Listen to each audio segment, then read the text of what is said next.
시청자 여러분 안녕하십니까? 방금 들어온 소식부터 시작하겠습니다. 우리 정부가 한일 군사 정보보호협정 지소미아를 종료하기로 결정했습니다. 취재기자 연결해 보겠습니다. 최나리 기자. 네, 최나리입니다. 네, 소식 전해주시죠. 네, 청와대가 지소미아 종료를 결정했습니다. 직접 들어보겠습니다. 정부는 한일 간 군사 비밀 정보 보호에 관한 협정 지소미아를 종료하기로 결정하였으며 이번 결정에 따라 청와대는 연장 통보 시한인 모레 오는 24일까지 외교 경로를 통해 일본 정부에 통보할 계획입니다. 다시 한번 전해드립니다. 청와대가 방금 한일 간 지소미아 종료를 발표했습니다. 네, 당초 지소미아가 연장될 거라는 관측에 무게가 좀 실렸었는데 이번 종료 결정의 배경은 뭡니까? 네, 일본과 민감한 군사 정보를 교환하는 것이 우리 국익에 부합하지 않는다는 것이 청와대의 설명입니다. 이와 함께 일본의 화이트리스트 배제로 안보 환경에 중대한 변화가 초래됐다고 지적했습니다. 일본 정부 소식통은 지소미아 파기 통보에 극히 유감이라고 밝혔습니다. 자, 이런 가운데 문재인 대통령은 오늘 대학 총장들과 만나서 점심을 먹었다고 하죠. 네, 문 대통령은 기술 자립을 위한 대학의 역할을 당부했습니다. 기술의 국산화, 또 이 소재 부품 중소기업들의 원천 기술 개발에 대한 지원, 국가적인 과제가 되어 있습니다.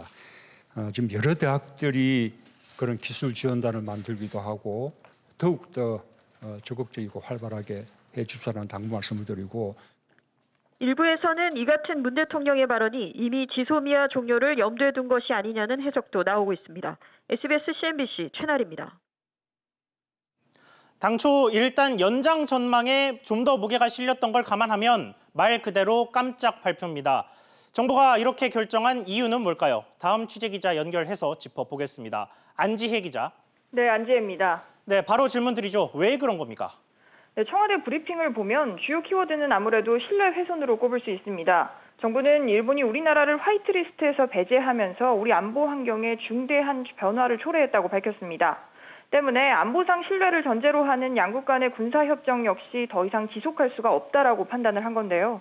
일본이 먼저 신뢰 훼손을 이유로 경제보복을 시작했고 그런 나라와는 어떻게 보면 더 높은 차원의 협력인 군사 기밀을 교류하는 게 맞지 않다라고 판단한 것으로 보입니다. 앞으로 좀 더 차분히 따져봐야겠습니다만 냉정하게 봤을 때 우리 국방력상 손해는 없을까요? 네, 어제 정경도 국방부 장관이 시인했던 것처럼 우리 입장에서도 지소미아의 전략적 가치는 분명히 있습니다. 올해 들어 우리나라가 일본과 군사 정보를 교환한 게 7번이고 또 과거 북한의 핵실험들에서 우리가 파악하지 못한 정보를 받은 적도 있는데요. 대신 우리나라가 일본보다 기술 정보 자산은 뒤처져도 휴민트, 그러니까 인적 정보는 더 앞서는 만큼 일본도 타격은 불가피해 보입니다. 다만 대화 가능성이 점쳐지던 한일 관계가 당분간 더 큰 경랑 속으로 빠져들 가능성은 높아졌습니다. SBS CNBC 안지혜입니다. 보신 것처럼 우리 정부가 한일 군사정보보호협정 지소미아 종료를 전격 결정하면서 한일 관계, 두 나라 관계도 경색될 것으로 예상됩니다. 앞으로 전망 어떨지 취재기자와 살펴보겠습니다. 권세욱 기자 나와 있습니다. 자, 권 기자. 네. 먼저 일본 측에서는 꾸준히 지소미아 연장을 이제까지 희망해 왔지 않습니까? 네, 그렇습니다. 일본 NHK에 따르면 일본 이와야 다케시 방위상은 오늘 가기가 열린 뒤에 기자회견을 가졌는데요. 지소미아는 한일 간 안보 분야에서의 협력과 연대를 강화를 하고 지역 평화와 안정에 공헌을 하는 것이라고 의미를 부여를 했습니다. 이어 협정 연장을 기대했는데 그 반대 결과가 나왔습니다. 일본 정부 소식통이 협정 종료 소식에 곧바로 깊은 유감을 표시한 것도 같은 맥락입니다. 자, 그래서 결국 우리가 이 연장을 거부하면서 네. 한일 관계도 안개 속으로 빠져들 수밖에 없을 것 같습니다. 네, 그렇습니다. 청와대가 지소미아 종료를 결정을 하면서 앞으로 일본의 움직임에 관심이 모아집니다. 일본의 화이트리스트 제외 조치는 오는 28일에 시행이 되는데요. 현재 반도체 핵심 소재 3개만 일본의 수출 규제를 받고 있는데 일본이 개별 허가를 확대를 할지 주목이 됩니다. 이 경우에 우리 기업들의 피해는 더 커질 수밖에 없습니다. 자, 그러면 양국 관계가 최악의 상황을 맞지 않게끔 하려면 네. 무엇이 필요할까요? 예, 청와대는 일본의 화이트리스트 제외가 두 나라 간 안보 협력에 중대한 변화를 초래를 했다고 지적을 했는데요. 예. 일본이 이 조치를 거둬들이기 위한 논의를 시작해야 한다는 목소리가 나옵니다. 들어보시죠. 예. 일본 측에서는 수출 규제 문제의 본질이라고 할 수 있는 그 부적절한 사안에 대해서 협의를 하자는 제안이 있어야 된다고 생각을 합니다. 자, 그러면 양국 간에 앞으로 뭐 대형 일정들이 많았던 것으로 이제까지 많이 소식을 전해드렸는데 네. 앞으로 대화가 이루어질 가능성은 없을까요? 예, 다음 달 일본의 개각과 집권당 지도부의 개편이 있습니다. 김상조 청와대 정책실장은 어제 한 토론회에서 이 이후에 대화의 기회가 생길 것으로 내다봤습니다. 특히 오는 10월 말 일왕 즉위식이 분수령이 될 것으로 관측을 하기도 했는데요. 들어보시죠. 사실 가장 중요한 포인트가 될 거라고 생각을 합니다. 그 부분이. 다만 그거를 위해서는 사전에 충분한 어떤 대화와 양해가 이루어져야 될 텐데. 예, 하지만 당분간 냉각기는 불가피할 것으로 예상이 됩니다. 그렇군요. 홍 기자, 이야기 잘 들었습니다. 이번엔 부동산 소식으로 이어가겠습니다.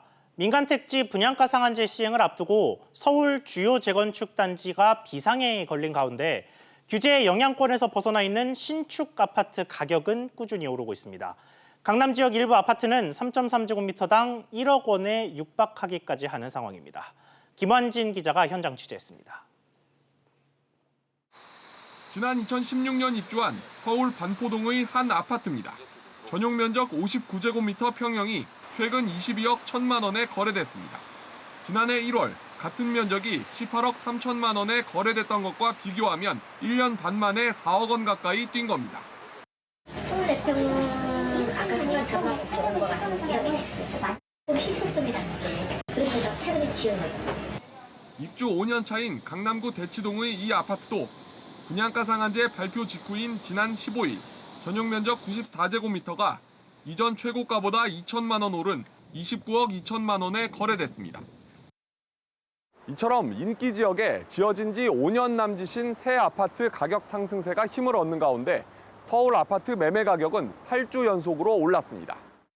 반면 재건축 단지들은 주춤하고 있습니다. 강남구 대치동 은마 아파트의 전용 면적 76제곱미터는 상한제 발표 직전인 이달 초 17억 원 후반까지 매물이 나왔지만 지금은 17억 원 초반으로 내려갔습니다. 강동구 둔촌주공의 입주권도 최근 들어 호가가 5천만 원가량 빠졌습니다. SBS CNBC 김한진입니다. 네, 앞서 보신 강남 아파트 가격 움직임 취재기자와 조금 더 자세히 분석해 보겠습니다. 황인표 기자 나와 있습니다. 자, 황 기자. 네. 자, 먼저 분양가 상한제를 확대해도 이 주택 공급이 부족하지 않다는 게 그간 꾸준히 정부가 해왔던 주장이었는데 신축 아파트 가격은 왜 오르는 겁니까? 일단 그 필요한 곳에 지금 필요한 만큼 주택 공급이 좀 이루어지고 있는지 확인이 좀 먼저 필요할 것 같습니다. 예. 일단 국토부가 오는 2022년까지 서울의 주택 공급이 연평균 7만 호 이상 되고 이 중에서도 아파트가 연평균 보시는 것처럼 4만 호 이상이 공급이 되다 보니까 예전에 비해 적지 않은 규모다 이렇게 얘기했고요. 또 2023년 이후엔 수도권에 3기 신도시 30만 호가 들어서는 등 주택 공급은 충분하다 이런 입장입니다. 하지만 새롭게 이렇게 공급되는 주택들이 일자리와 교육 등 이 주거지로서 인기가 높은 강남권을 얼마나 대체할 수 있을지는 확실치 않은 상황입니다. 여기에 비교적 안전자산으로 여겨지는 강남권 아파트에 투자 수요까지 몰리고 있다는 분석입니다. 전문가 얘기 들어보시죠. 예. 최근에 안전자산 투자 심리가 굳어지고 있는데 강남권 새 아파트의 경우에는 희소성도 높고 향후 가격 하락 우려가 낮다는 점 때문에 자금 여력을 가진 투자자들이 선호하는 현상이 심화되고 있습니다. 그런데 저희가 강남 집값을 계속해서 주목하는 이유가 네. 이게 서울 집값의 바로미터가 되기 때문인데 지금 같은 강남 집값 상승세가 서울 전역으로 확산된다거나 뭐 이럴 가능성은 없습니까? 일단 이번 주 한번 그 자치구별 집값 동향을 좀 살펴보면요. 강남이 0.04% 올랐는데 이어서 마포가 0.05%, 용산과 성동이 각각 0.04%씩 올랐습니다. 예. 뭐 상승률이 아직은 좀 낮은 편이고 거래 역시 활발하진 않지만 말씀하신 것처럼 지난해 강남권 아파트 값이 이제 크게 오른 오른 다음에 마용성과 양천 등 서울의 이제 다른 인기 있는 지역들의 집값이 크게 오르는 이른바 물결 효과가 나타난 적이 있습니다. 이 때문에 서울 다른 지역의 신축 아파트값 역시 들썩일 가능성이 지금까지 남아 있다 이렇게 보시면 될 것 같습니다. 그렇군요. 그러면 지금 벌써 몇 주째 이어지고 있는 상승세인데 이게 언제까지 이어질까요? 일단은 지금 뭐 한국은행의 추가 금리 인하 가능성이 있고요. 또 지금 1,000조 원에 달하는 부동자금들이 이 아파트 같은 그런 안전자산에 쏠릴 경우 당분간 가격은 오를 수밖에 없습니다. 다만 이 대내외 경기가 아직까지는 좀 불확실한 상황이고요. 또 성장률 하락 전망까지 나오면서 부동산 같은 자산도 안전할 수는 없다 이런 분석도 함께 나오고 있습니다. 여기에 이번 정부가 뭐 대출 규제 등 규제책을 계속해서 유지할 가능성도 있다 보니까 상승세가 있다 하더라도 좀 제한적일 것이다 이런 분석도 함께 나오고 있습니다. 그렇군요. 황 기자 잘 들었습니다. 가계소득 소식으로 이어가겠습니다. 최저임금 인상, 주 52시간 근무, 그간 정부가 펼쳐온 주요 소득주도 성장 정책들입니다. 그런데 이 같은 정책들에도 불구하고 현실은 정반대로 움직이고 있습니다. 저소득층의 소득은 15% 넘게 급감했고 빈부격차는 최대 수준으로 벌어졌습니다. 먼저 신윤철 기자가 빈부격차 상황 알아봤습니다. 서울 최대 인력시장인 남구로역 일대, 건설 일감이 줄면서 주변 일대 상권도 침체돼 있습니다. 확실히 이 동네가 일용직 계신 분들이 많이 줄은 것 같긴 해요. 한창 때에 비하면 한 30-40%는 줄은 것 같아요. 올 2분기 소득 하위 20%인 저소득층 월수입은 133만 원, 전년 대비 전혀 늘지 않았습니다. 반면 소득 상위 20% 고소득층은 소득이 큰 폭으로 늘면서 저소득층과 고소득층의 소득 격차를 나타내는 5분위 배율은 5.3배까지 벌어졌습니다. 2분기 기준으로 비교하면 2003년 통계 작성을 시작한 이래 소득 격차가 가장 커졌습니다. 특히 1분위 근로소득이 15.3% 급감했는데 자영업 부진으로 실패한 자영업자들이 소득 1분위로 떨어져 내려간 영향이 큰 것으로 분석됩니다. 자영업의 업황의 부진이 계속되면서 그 2분위, 3분위, 4분위에 계시는 자영업자분들이 그 하위 소득 분위로 아래로 떨어지고 있습니다. 다만 고령화 영향 등으로 추락하던 1분위 계층의 소득은 전년 분기 대비 같은 수치를 유지하면서 6분기 만에 하락세를 멈췄습니다. 한편 가구당 월 평균 소득은 470만 4천 원으로 지난해 같은 기간보다 3.8% 증가한 것으로 집계됐습니다. SBS CNBC 신윤철입니다. 소득에만 문제가 있는 게 아닙니다. 늘어나는 속도가 느려지고는 있지만 결코 줄지는 않는 가계부채도 계속해서 역대 최대치를 경신하고 있습니다. 대출 이자가 포함된 비소비 지출도 역대 최대치를 기록했습니다. 이 소식은 류정훈 기자가 알아봤습니다. 5년 전 2%대의 금리로 2억 4천만 원을 은행에서 대출받아 집을 산 이모 씨. 다소 무리해서 집을 장만했는데 매달 원리금으로 나가는 돈이 부담스럽다고 말합니다. 부담스러워요. 거의 제가 받는 급의 3분의 1이 이자가 나가기 때문에 먹고 싶은 거 줄이고 사고 싶은 거 줄여서 생활하고 있습니다. 빈돈을 줄여가지고 저축을 좀 못하고 있으니까. 올 2분기 기준으로 가계빚이 1,556조 원을 넘어섰습니다. 전년 대비 증가율은 4.3%로 약 15년 만에 최소 수준인데 정부의 대출 규제와 경기 둔화 영향이 컸습니다. 그러나 최근 들어서는 상황이 달라지고 있습니다. 1분기 가계부채 증가폭은 3조 2천억 원이었는데 2분기에는 16조 원 넘게 늘었습니다. 특히 은행의 가계대출은 전세자금과 입주, 분양 등의 여파로 13조 3천억 원으로 늘며 증가폭이 전분기보다 확대됐습니다. 여기에 주택담보대출 규제 강화 여파로 신용대출을 포함한 기타 대출이 증가했습니다. 담보대출은 이쪽으로 한도가 나오지 않으면은 추가적으로는 다른 담보라든지 신용대출을 좀 받다 보니까 이쪽에서 이렇게 같이 좀 상승한 요인이 있지 않나. 이런 가운데 대출이자와 세금, 연금 등 소비에 쓰이지 않고 빠져나가는 돈인 비소비 지출이 2분기 기준 102만 200원으로 21.7%를 차지했습니다. 100만 원을 벌면 이 중 22만 원을 소비와 상관없이 빚을 갚거나 세금으로 빠져나간다는 의미로 이는 역대 최고 수준입니다. SBS CNBC 류정은입니다. 보신 것처럼 벌이는 신통치 않은데 갚아야 할 돈과 이자가 많아지자 곳곳에서 소비 침체를 걱정하는 목소리가 많습니다. 취재 기자와 관련해서 이야기 나눠보겠습니다. 장가희 기자 나와 있습니다. 자, 장 기자. 요즘 이 경기 침체 우려하는 목소리가 앞서 봤던 것처럼 꾸준히 높은 상황인데 이걸 감지할 만한 다른 신호들도 좀 나오고 있죠. 네, 맞습니다. 최근 몇 년 사이에 해외여행들 많이 가시는데요. 요즘 상황이 조금 달라지고 있습니다. 한국은행이 오늘 통계를 냈는데 우리나라 거주자가 해외에서 쓴 카드 사용액을 보니 2분기에 46억 7천만 달러로 2분기 연속 줄어든 것으로 나타났습니다. 일단 출국자 수가 상당히 많이 줄었고요. 또 지역도 물가가 저렴한 동남아시아 또는 중국 등으로 이동을 하게 되면서 떠나는 수요가 많은 것으로 나타났습니다. 이렇다 보니 카드 한 장당 사용하는 사용 금액은 1분기 274달러에서 2분기에는 269달러로 감소를 했습니다. 예. 결국에 지갑이 좀 얇아지게 되면서 가성비가 높은 여행, 또 씀씀이도 줄이는 여행으로 경향이 좀 바뀌고 있는 것으로 알려져 있습니다. 네, 그리고 앞서 류정훈 기자가 잠깐 지적하기는 했습니다만 이게 어쩔 수 없이 나가게 되는 돈, 그러니까 고정적으로 나가는 돈이 좀 늘다 보니까 소비를 줄일 수밖에 없다, 뭐 이런 지적도 있던데요. 네, 맞습니다. 지난 2분기 가구당 월 평균 소득을 보니 지난해 같은 기간보다 3.8%가 증가를 했는데 반면 가계부채 증가율은 4.3%에 달했습니다. 예. 그러니까 소득보다 빚이 좀 늘어나는 속도가 더 빨랐다 이렇게 볼 수 있겠는데 이 중 소득에서 소비 활동이 아닌 고정적으로 나가는 지출하는 보험, 세금, 연금 등 비소비 지출이 얼마인지 한번 확인을 해봤는데요. 월 102만 200원으로 나타났습니다. 이는 지난해 같은 기간보다 8.3%가 증가한 건데 예. 이 비중 역시 역대 최대를 기록했습니다. 비소비 지출 중에서 특히 이자로 나가는 비용, 은행 이자 비용은 11만 5,700원으로 1년 전보다 12.4%가 늘면서 증가폭이 가장 컸는데요.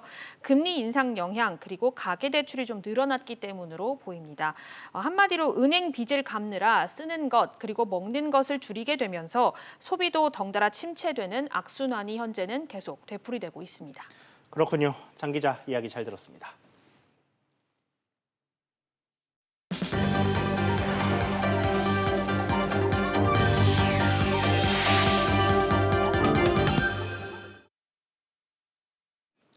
앵커 리포트로 이어가겠습니다.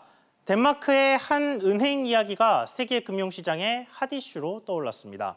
위스케라는 덴마크 대형 은행인데 2주 전 세계 최초로 주택담보대출로 돈을 빌리면 연간 0.5%씩 원금을 깎아주겠다는 마이너스 금리 대출을 출시하더니 지난 화요일에는 우리 돈 약 13억 5천만 원을 넘는 예금이 있는 고객들로부터 연간 0.6%의 수수료를 받겠다는 마이너스 예금금리 정책을 발표했습니다.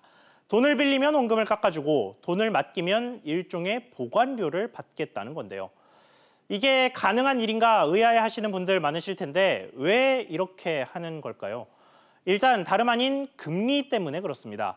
전 세계적으로 이어졌던 초저금리 시대가 지난해 말쯤에 끝나려나 했는데 벌써 몇 개월 만에 각국 중앙은행들은 다시 금리를 내리고 있습니다.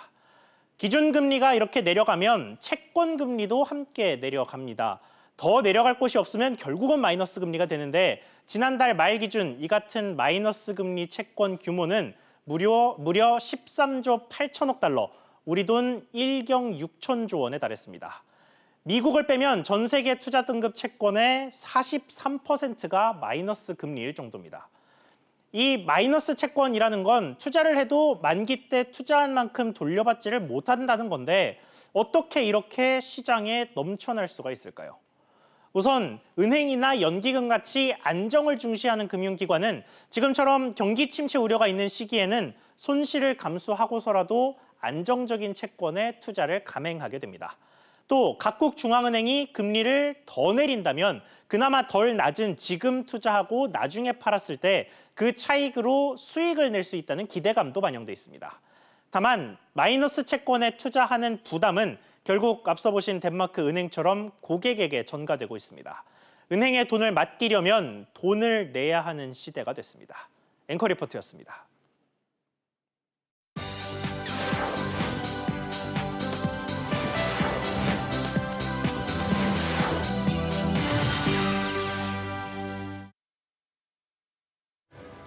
자신을 배신한 친구 메셀라와 죽음의 질주를 벌이는 유다 배너. 이것이 우리의 마지막 질주야. 우리끼리 수없는 마지막 승부야. 하나는 유대인, 하나는 로마인. 함께 살 수 없는 가오가는 1880년 루 월러스의 역사 소설이 영화에 이어 창작 뮤지컬로 무대에 옮겨졌습니다. 제정 로마 시대 유대인 귀족에서 한순간에 노예로 전락한 배너의 파란만장한 삶을 통해 복수와 용서, 화해의 메시지를 전합니다. 저들의 채찍에 헐벗은 유대 영혼 일어나 쉬지마 신이시여 당신의 백성을 구원해 주소서.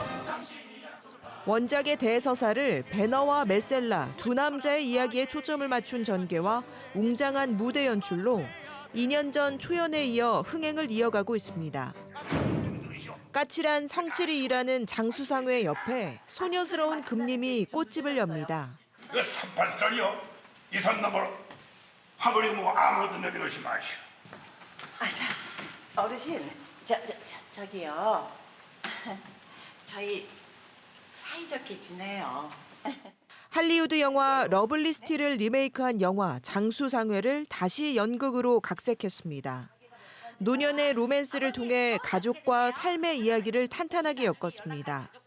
오랫동안 안방극장에서 웃음과 눈물을 선사해온 이순재와 신구, 손숙, 박정수 씨를 연극 무대에서 만날 수 있습니다. 익살스러운 캐릭터와 생동감 넘치는 색채, 어린아이의 그림 같지만 낙서 천재로 불리는 팝아트 작가 존 버거맨의 작품입니다. 존 버거맨의 회화와 드로잉, 미디어 아트, 오브제 등 230여 점이 한데 모인 국내 최대 규모의 전시회가 열렸습니다. 유쾌한 상상력으로 보기만 해도 웃음 짓게 만드는 작품들이 정적인 미술관을 유희적인 공간으로 만듭니다. SBS CNBC 윤선영입니다. 우리나라와 영국 사이 자유무역협정 FTA가 정식 체결됐습니다. 오는 10월 영국이 EU를 탈퇴하는 노딜 브렉시트 가능성에 대비한 안전판이 마련된 것으로 해석됩니다. 오정인 기자의 보도입니다. 우리나라와 영국이 타결 선언 약 2달 만에 자유무역협정 FTA에 정식 서명했습니다. 선택의 여지가 없는 거죠. 영국 시장도 어쨌든 우리의 중요한 시장인데 FTA 이전으로 돌아간다면 영국과의 교역에는 여러 가지로 크게 마이너스죠. 우리나라와 영국은 기존 한 EU FTA와 동일하게 모든 공산품의 관세를 철폐하고 앞으로 3년간 한시적으로 EU산 재료를 사용한 제품들도 영내산으로 인정하기로 했습니다. 유명희 본부장은 한영 FTA는 양국 공동 번영을 촉진하게 될 것이라며 브렉시트와 같은 불확실한 환경에서 벗어나 우리 기업의 안정적인 교역을 위해 선제적으로 대응하겠다고 강조했습니다. 노딜이 되더라도 우리 기업들이 관세로 인한 피해는 한 2년 정도는 막았다라는 게 이제 의의가 되는 거죠. 2년 있다가 소속 협상도 이어질 텐데 향후에 무역 관계를 안정화할 수 있는 그 무역 협정을 체결하도록 노력을 해야 될 걸로 보여집니다. 우리 정부는 FTA 발효를 위해 현재 예정된 브렉시트 시점 오는 10월 31일 이전까지 국회 동의 등 비준 절차를 완료할 계획입니다. SBS CNBC 오정인입니다.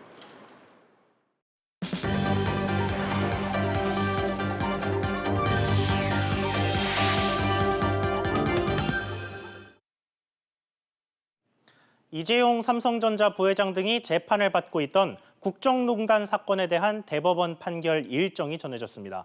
대법관 12명은 오늘 전원합의체 회의를 열고 이 부회장과 박근혜 전 대통령 등의 국정농단 사건 상고심을 오는 29일 선고하기로 결정했습니다. 이 부회장은 지난해 2월 대법원에 사건이 상고된 뒤 1년 6개월 만에 선고를 받게 됐습니다. 아시아나항공 매각을 위한 예비 입찰이 다음 달 3일부터 실시될 전망입니다. 매각 주관사인 크레디트 스위스 증권은 최근 투자자들에게 투자 설명서를 배포하고 인수 제안서 제출을 요청한 것으로 알려졌습니다.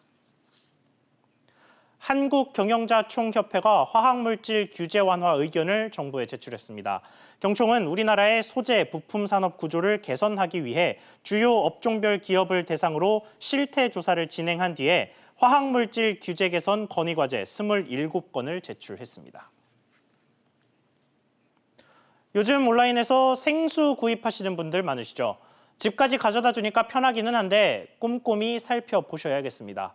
천연 생수라고 광고하는 제품 가운데 실제로는 화학 처리가 된 혼합 음료인 경우가 많습니다. 김정현 기자가 취재했습니다. 온라인 쇼핑몰에서 판매되는 물입니다. 자연 상태 그대로의 물이라고 광고합니다. 또 다른 제품은 천연 미네랄 이온수임을 강조합니다. 식품 유형도 생수라고 표시돼 있습니다. 하지만 이들 제품은 모두 자연에서 채수한 생수가 아닌 수돗물이나 증류수에 합성 미네랄 등 화학물질을 넣은 혼합음료입니다. 소비자들은 광고에 속을 수밖에 없습니다. 아니요, 처음 알았어요. 표시가 돼 있으면 좀 고려해서 살 수 있을 텐데. 제가 왼손에 들고 있는 것은 먹는 샘물이고 오른손에 들고 있는 것은 혼합음료입니다. 두 물은 육안으로 구분이 어렵고 맛도 차이가 없습니다. 하지만 두 종류의 물은 제품 허가와 검사 과정에서 크게 차이가 납니다. 천연 생수는 50가지 수질 검사를 거치지만 혼합음료는 8가지 위생 검사만 거치면 판매가 가능합니다. 특히 미네랄 성분이 다릅니다. 천연 미네랄 같은 경우에는 몸에 흡수되는 비타민 B라든지 또 기타 영양소 흡수를 효율적으로 흡수할 수 있도록 도와주는 작용을 합니다.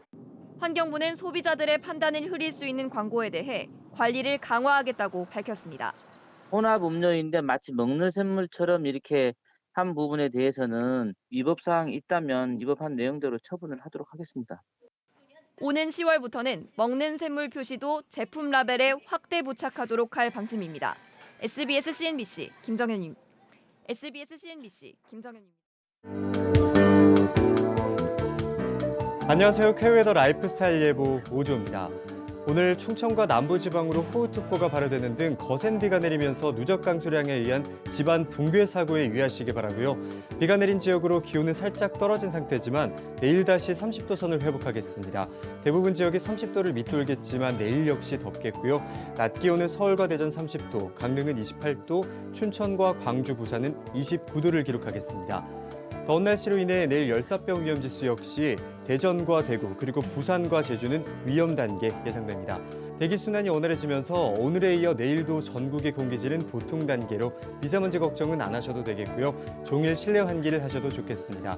중부지방의 하늘은 아침까지 구름만 많이 끼겠습니다. 그리고 낮 기온은 서울과 대전 30도, 수원과 춘천은 29도까지 오를 것으로 보여 강한 자외선에 유의하셔야겠습니다. 동해안은 맑은 날씨와 함께 낮 기온은 속초 29도를 기록하며 덥겠습니다. 남부지방의 경우 별다른 비 소식 없이 대체로 맑겠고요. 한낮에는 부산과 전주는 29도, 대구는 31도까지 오르며 덥겠습니다. 이번 주 주말에는 제주도와 강원 영동에 비 소식이 있습니다.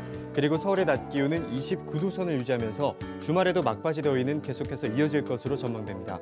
기분 좋은 목요일 보내시기 바랍니다. 날씨였습니다. 오늘 저희가 준비한 소식 여기까지입니다. 시청해주셔서 감사합니다.